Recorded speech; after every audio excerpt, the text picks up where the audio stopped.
Hello, c'est Johanna, bienvenue dans ma citadelle, je suis ravie de vous retrouver aujourd'hui pour une nouvelle vidéo qui sera sur les livres et sagas de mon adolescence. En préparant cette vidéo, j'ai totalement replongé en enfance et du coup je vais vous présenter un peu ce que j'aimais lire avant. Je suis sûre que j'aimerais encore certains titres aujourd'hui et d'autres pas du tout.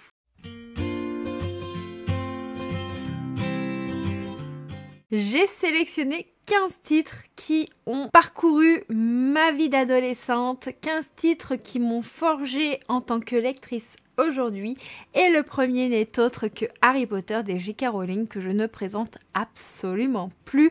C'est une saga avec laquelle j'ai grandi, où on suit Harry qui est élevé par son oncle et sa tante et qui va découvrir un jour qu'il est un sorcier et que tout ce qu'on lui a dit sur ses parents est en réalité complètement faux, qui va arriver dans une école de magie et enfin bref, vous connaissez l'histoire. Harry Potter, c'est vraiment la saga que j'ai le plus relue dans ma vie. Il m'arrive encore de la relire aujourd'hui à l'âge adulte, de re-regarder les films à l'âge adulte et ce qui est extraordinaire avec cette saga, c'est que j'ai vraiment grandi en même temps qu'elle, en même temps que les tomes paraissaient. Je me rappelle à chaque sortie de tome, c'était genre Noël, je courais en librairie, j'étais là, je veux mon tome, je me roulais par terre s'il fallait pour que mes parents me l'achètent. Mais voilà, Harry Potter, c'est vraiment la saga number one qui m'a forgée en tant que lectrice. Une deuxième saga qui a bien forgé mon adolescence, même si je l'ai lu beaucoup plus tardivement, il s'agit de Twilight de Stephenie Meyer. Quand était sorti le film, j'avais bien aimé, mais sans plus, j'avais trouvé les personnages un peu coincés. Et puis un jour, avec ma sœur, on va en librairie, et puis là je vois les livres, et en fait j'ai acheté les 2 tomes qui étaient disponibles, je crois qu'ils n'étaient pas encore tous sortis, et là je les ai lus et je suis tombée amoureuse de Twilight et je pense que c'est le premier livre que j'ai lu, même si c'est quand même assez fantasy avec les vampires et les loups-garous, qui m'a emmenée vers le chemin de la romance parce qu'il y avait très peu de romance dans les romans que je lisais avant, donc voilà, c'est vraiment un des livres qui m'a aiguillée vers ce que je peux lire aujourd'hui. Même si je pense que si je les relirais aujourd'hui, ça ne passerait plus du tout. Toutefois, même si j'ai eu la flemme de sortir les livres que j'ai conservés de mon adolescence, parce qu'il faut que je les déterre dans les colonnes du bas, je n'arrive pas à m'en séparer parce que, voilà, ce sont des livres qui sont très chers dans mon passé de lectrice. Une autre saga qui m'a forgée en tant que lectrice aujourd'hui, il s'agit du Journal d'un vampire de L.J. Smith. C'est une saga que j'ai découvert grâce à ma cousine peu après avoir lu les Twilight et c'est là où j'ai eu mon amour pour Damon Salvatore. Oh là là. Je ne sais pas ce que je penserais de la saga si je devais la relire aujourd'hui. Toutefois, la série, je me la refais chaque année. J'adore cette série en version VO puisque les voix françaises sont totalement niaises et ne vont totalement pas au personnage, qu'on soit d'accord. Donc, j'avais adoré les livres. Je me rappelle que je les achetais au fur et à mesure des sorties. J'étais déjà une grande fan de Damon Salvatore. J'adorais l'univers et je crois que au niveau du world building, c'était quand même assez poussé contrairement à ce qu'on connaît de la série puisque les livres et la série sont en réalité très différents.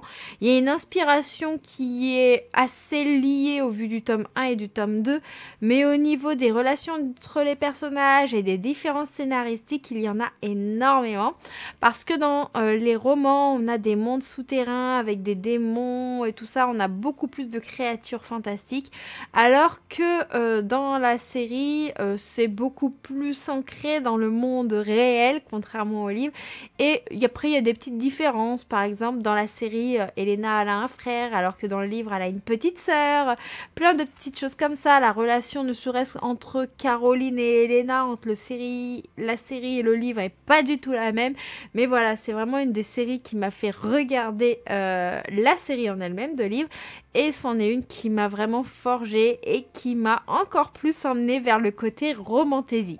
Quatrième saga qui m'a forgée en tant que lectrice et vous verrez que c'est quand même très centré vampire. Il s'agit de La Communauté du Sud de Charlène Harris, qui est les livres qui ont inspiré la série True Blood. Alors il y a également beaucoup de différences entre la série et les livres. Ce sont des livres que me prêtait une amie. J'étais en internat au lycée pour la petite histoire et je me rappelle, elle lisait un tome, elle me le prêtait, je le lisais, je lui rendais et j'adorais. Je lisais ces livres, je ne dormais plus de la nuit, j'avais beaucoup aimé l'histoire de Suki, notre petite serveuse de bar qui va rencontrer un jour un vampire mal en point, qui va y avoir une petite romance qui s'installe entre les deux, puis elle va découvrir d'autres vampires. Et moi, j'avais un faible pour Eric. Oui, je sais, c'est pas forcément le personnage le plus sain, mais on est auprès de vampires et on n'est pas dans du vampire doudou. Et j'avais vraiment adoré. J'ai eu un gros crush sur cette saga. J'ai dévoré les 14 tomes, je crois, même si les derniers tomes m'avaient déstabilisée parce qu'ils avaient pris certains noms de la série qu'ils avaient mis sur les personnages du bouquin pour donner une cohérence entre les deux, alors qu'en réalité il y avait certains noms qui étaient différents, ce qui fait que dans les derniers tomes ça m'avait un peu perdu. Mais ça, c'est une série que je relirai volontiers en tant que livre. D'ailleurs, on en avait discuté avec Aurélie de la chaîne Libromancienne, puisqu'elle aussi c'est une saga qu'elle lisait avant. Je me rappelle avoir dévoré la trilogie Le baiser de l'ange de Elizabeth Chandler. C'est une histoire, je crois, avec une romance. Lui, il meurt, mais il est toujours auprès d'elle. Il y a un truc comme ça, je m'en souviens vraiment plus très bien. C'est vraiment très très flou. C'est une trilogie que j'avais adoré lire adolescente, mais vous voyez, aujourd'hui, je pense que ce n'est pas ce qui m'a forgée en tant que lectrice, parce que les souvenirs que j'en ai sont tellement maigres, mais je me souviens par contre avoir adoré la trilogie. Je les avais achetés en format poche, je crois, et je les avais dévorés. J'avais adoré Le Cercle Secret de L.J. Smith. Oui, on a beaucoup de livres de la collection Black Moon de chez Hachette qui n'existent plus, mais c'est vraiment, en tant qu'adolescente, la collection que je lisais le plus, qui m'a forgée en tant que lectrice. Et Le Cercle Secret, j'avais adoré. On est avec des sorcières dans un monde réel où il se passe un petit peu des choses bizarres et il y a un lien entre elles et tout. Il y avait eu une série qui avait été faite, je sais pas si elle avait été traduite en VF, je la regardais en VO sous-titré français, bien entendu, avec mon niveau d'anglais, c'est obligatoire. Mais j'avais vraiment beaucoup aimé et je comprends pas pourquoi ils ont pas renouvelé la série. Il y avait qu'une saison et pour moi c'est un peu dommage. J'aurais bien aimé qu'il y ait une deuxième saison à l'époque. Aujourd'hui, je ne sais pas du tout parce que c'est pas une série que j'ai re-regardée, mais j'avais été très très frustrée et j'avais beaucoup aimé l'histoire de L.J. Smith avec ses sorcières. Voilà, ça avait un petit côté de charme, vous savez, et j'avais adoré. D'ailleurs, Charme est également une série qui m'a forgée en tant que visionneuse de séries, mais j'avais également lu certains opus que j'avais adorés. J'avais adoré la saga des lunes de Camille Garcia, donc il y a 16, 17, 18 et 19 lunes, si je vous dis pas de bêtises. Et ils avaient été adaptés au cinéma sous le titre de Sublime Créature, si je dis pas de bêtises. Je crois qu'on est dans une ville où il y a une espèce de manoir et elle va rencontrer un des gars de ce manoir. Et enfin voilà, mystérieux, et il y a une histoire avec une petite romance qui s'installe aussi. C'est encore très très flou dans ma mémoire. Je ne m'en souviens plus tellement pour dire que je pense qu'aujourd'hui ce serait une lecture que je n'apprécierais pas du tout. Mais voilà, c'est aussi une des sagas qui a forgé ma vie de lectrice adolescente. J'ai dû lire ça, je devais avoir 16-17 ans, quelque chose comme ça. J'aimais beaucoup ce côté où avec des lycéennes, le garçon un peu mystérieux et tout ça. Enfin bref, je pense que ça me plaisait aussi parce qu'à l'époque j'étais lycéenne aussi et avec les problématiques des jeunes femmes, hormis le côté surnaturel, je pense que je me retrouvais pas mal dans ces histoires. Aujourd'hui, j'ai 30 ans, je me retrouve plus du tout là-dedans, qu'on soit clair. Une saga qui a été rééditée chez J'ai lu il y a peu de temps, il s'agit de Vampire Academy de Rachel Mead, où on suit des vampires avec leurs gardiens et tout ça, et il y a Lisa, et comment elle s'appelle l'autre, sa gardienne, bref je sais plus, et toutes deux en fait elles ont un lien particulier entre vampire et gardien, un lien qui est assez mal vu par les autres, sachant que je crois que notre vampire, elle est censée prendre une succession et c'est la dernière de sa famille. Il y a une histoire un petit peu comme ça. J'avais beaucoup aimé. Je me rappelle, c'est ma sœur qui les lisait à l'époque et elle en parlait tellement que je lui avais emprunté les bouquins pour les lire et tout, et j'avais adoré. J'ai regardé la série puisque je crois que la série elle est disponible sur Prime Video. C'est sympa la série, mais j'ai pas ressenti l'engouement que j'avais à l'époque avec les livres. J'avais beaucoup aimé Les âmes vagabondes de Stephenie Meyer et là on est dans quelque chose d'un peu plus science-fiction avec des espèces d'extraterrestres, si je peux dire ça comme ça, et des personnes qui s'enfuient. Enfin voilà, il y a une histoire avec les âmes et tout qui sont emportées et que les personnes après sont sans âme et tout ça. Enfin c'est pareil, c'est encore très très flou dans ma mémoire. Il y a eu une adaptation cinématographique qui était sympathique, je dois dire, mais je l'ai vue il y a longtemps donc je sais pas si j'aurai le même avis aujourd'hui. Et ouais, c'est aussi un des romans qui a forgé ma vie d'adolescente. Je me rends compte que j'ai quand même pas mal de lectures de Stephenie Meyer ou de L.J. Smith quand je regarde mon petit carnet où j'ai noté mes lectures d'adolescente. Et finalement, je me dis que bah, c'était un peu les Sarah J. Maas de l'époque, vous voyez. Cette fois-ci, on part sur quelque chose de beaucoup plus classique, quelque chose que je ne vous présente quasiment jamais sur la chaîne. C'est Les Jeux de l'amour et du hasard de Marivaux. On est sur une pièce de théâtre qui m'a forgée en tant que lectrice. Une pièce de théâtre que j'adore relire aujourd'hui.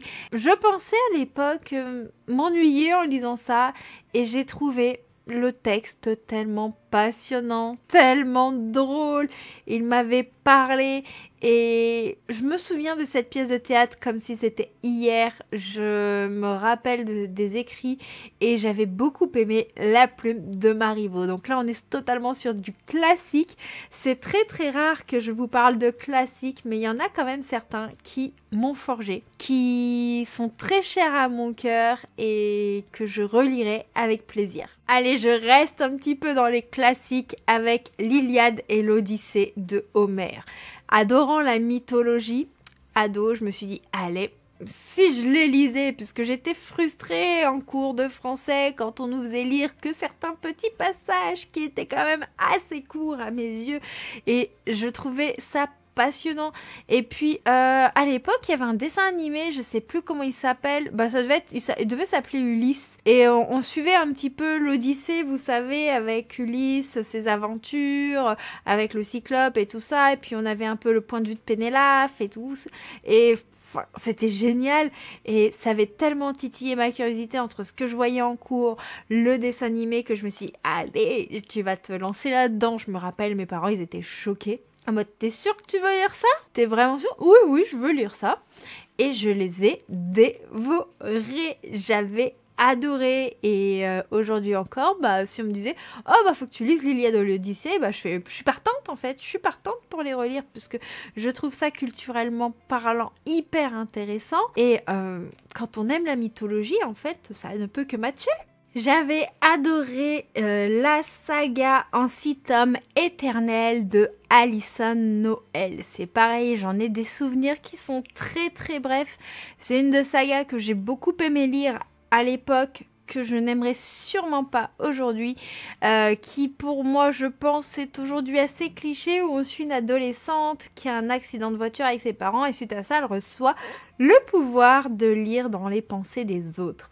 J'avais beaucoup aimé à l'époque. Je me souviens que je dévorais les tomes. Dès que je finissais un tome, j'allais acheter l'autre et tout ça avec mon argent de poche en format poche, bien entendu. J'avais pas les moyens de m'acheter un format broché. La plupart des choses que je lisais, c'était des choses empruntées à la bibliothèque.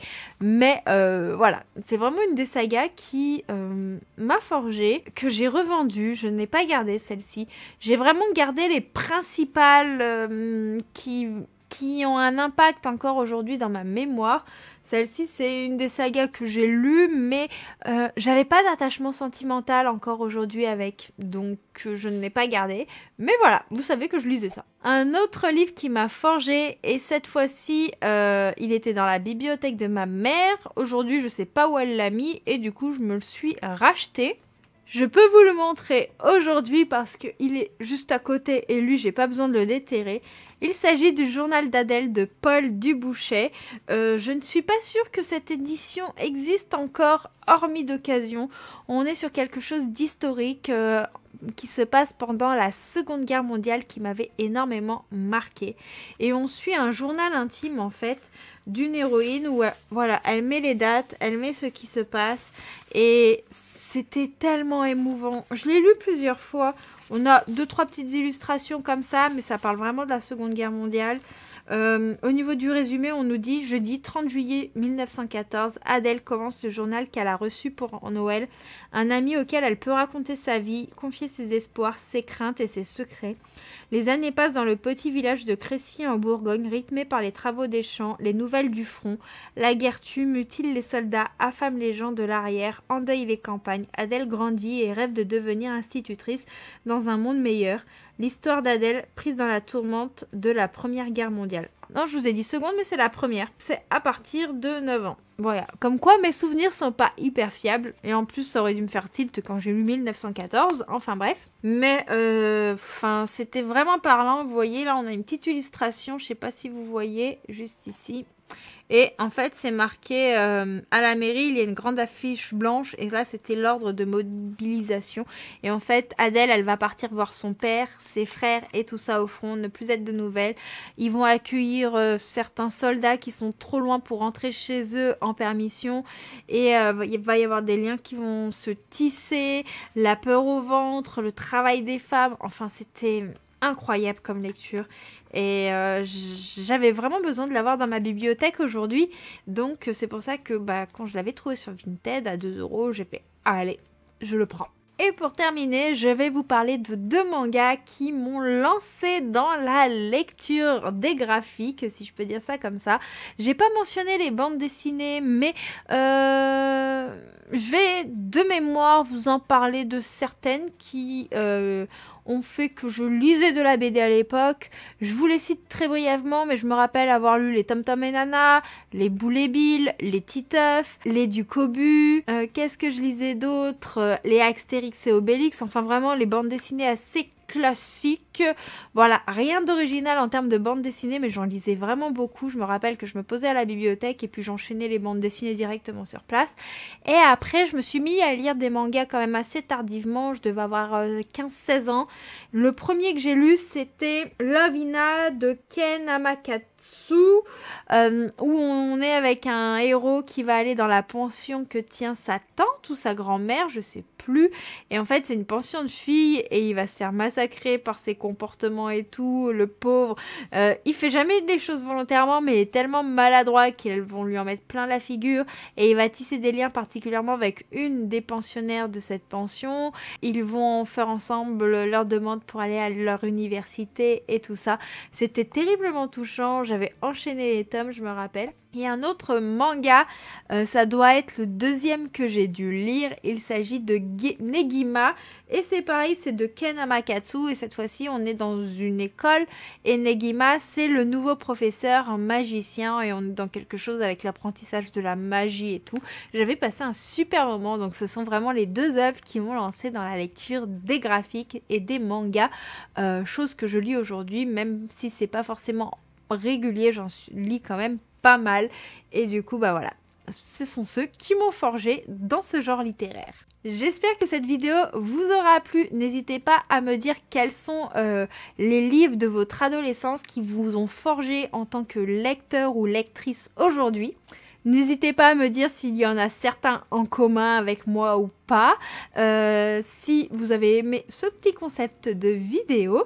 Et en attendant, si vous êtes arrivé en bout de cette vidéo, n'hésitez pas à mettre un sablier avec des livres en petit emoji, parce que voilà, le sablier c'est pour le temps qui défile et puis les livres parce qu'on parle bouquin, voilà. En attendant, moi je vous souhaite de très très belles lectures. Je vous remercie pour tous vos soutiens au quotidien, pour vos petits likes, vos commentaires, vos abonnements, vos partages, c'est ce qui fait vivre la chaîne. Et moi je vous fais plein de bisous et je vous retrouve bientôt pour une prochaine vidéo. Ciao ciao!